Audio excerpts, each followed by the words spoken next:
चला तर आज मी तुमच्यासोबत खानदेशी दाल खिचडी बद्दलचा एक मजेदार किस्सा तुमच्यासोबत शेअर करणार आहे। तर झालं होतं असं की माझं झालेलं गव्हर्नमेंटचं जॉब पोस्टिंग खानदेशमध्ये, आणि तिकडे मी पाहिलं तर आमचे जे घरमालक होते त्यांच्या घरी ही दररोज संध्याकाळी दाल खिचडी बनवली जायची। तर मला तोपर्यंत माहितीच नव्हतं की हा दाल खिचडी काय प्रकार आहे। तर मग त्यांनी एक दिवशी मला खायला दिली आणि ती मला इतकी आवडली की तेव्हापासून मी ही दाल खिचडी बनवायला खानदेशी पद्धतीने दाल खिचडी बनवायला सुरुवात केली। तर त्यासाठी मी इथे 2 चमचे तेल गरम करून घेतलेलं आहे। त्यामध्ये मोहरी, जिरं, थोडीशी हिंग चांगले तडतडेपर्यंत भाजलेले आहेत।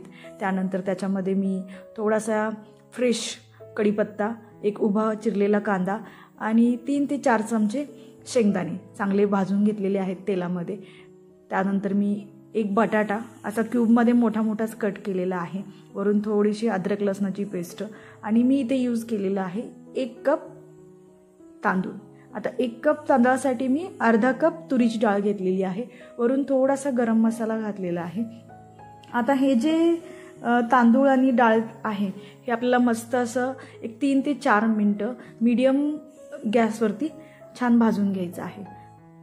2 ते 3 मिनिटांनी चांगलं भाजून झालं की वरून थोडीशी कोथिंबीर घालायची आणि ही कोथिंबीर छान अशी पुन्हा एकदा मिक्स करून घ्यायची।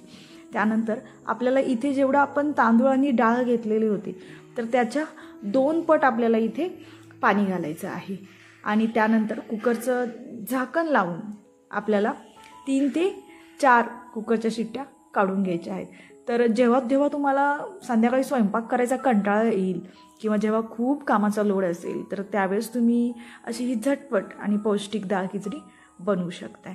तर इथे मी कुकरचं झाकण लावून 4 शिट्ट्या काढून घेतलेल्या आहेत। त्यानंतर कुकर एक 20 ते 25 मिनिटं आपल्याला थंड करायचं आहे।